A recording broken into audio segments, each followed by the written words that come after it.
નમસ્કાર વિદ્યાર્થી મિત્રો, આજે આપણે ધોરણ 4ના ગુજરાતી વિષયમાં એકમ 7 આમ પણ હોયનો અભ્યાસ કરીશું. આપણે સૌપ્રથમ ગીતનો અભ્યાસ કરીશું. ગીત આ મુજબ છે. સૌપ્રથમ આપણે ગીતનું પઠન કરીશું, જે આ મુજબ કરી શકાય.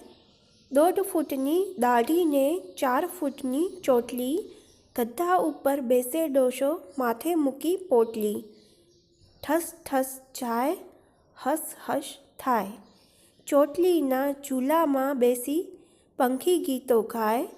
ચોટલી ઉડે ફરર ફરર, દાઢી ઉડે સરર સર, ગધાની પૂંછડી લાંબી લસ, ટાઢે ધ્રુજે થરર ઠસ. ગીતની સમજૂતી આ મુજબ છે. 1.5 ફૂટની દાઢીને 4 ફૂટની ચોટલી, ગધા ઉપર બેસે ડોશો માથે મૂકી પોટલી. આપણે ગીતની બાજુમાં ચિત્ર આપેલું છે. આ ચિત્રમાં દર્શાવ્યા પ્રમાણે જ આ ગીત છે, જેમાં એક ગધેડા પર એક વૃદ્ધ વ્યક્તિ બેઠેલી દેખાય છે. એના માથે પોટલી મૂકેલી છે. એ વૃદ્ધની લાંબી દાઢી છે. એની ચોટલી, જે શિખા આપણે કહીએ, એ પણ મોટી છે અને એના પર પણ પક્ષીઓ બેઠેલા હોય એવું દેખાઈ રહ્યું છે.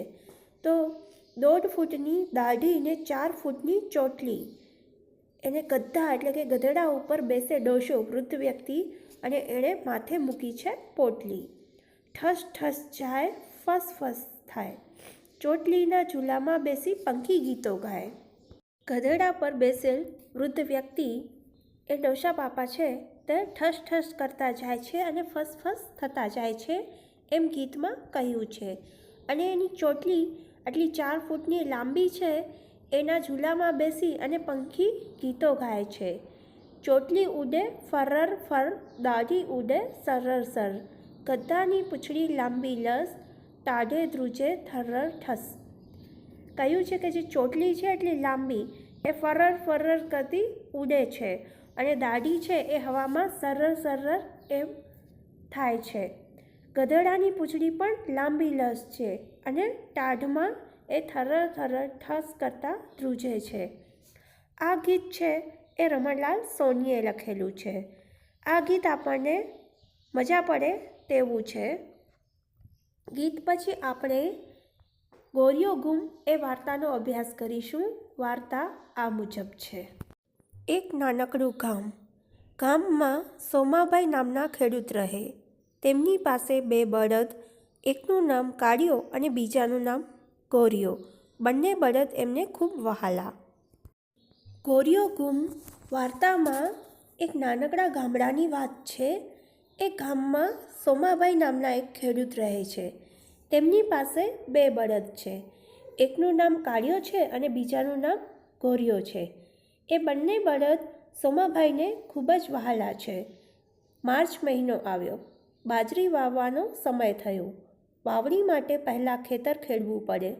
સોમાભાઈ પોતાનું ખેતર ખેડવા બંને બળદ લઈને ગયા. અડધું ખેતર ખેડ્યું અને બપોર થઈ. સોમાભાઈ તો બાતું ખાઈને આરામ કરવા સૂતા.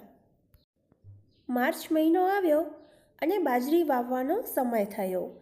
વાવણી માટે પહેલાં ખેતર ખેડવું પડે માટે સોમાભાઈ પોતાનું ખેતર ખેડવા માટે બંને બળદોને લઈને ગયા.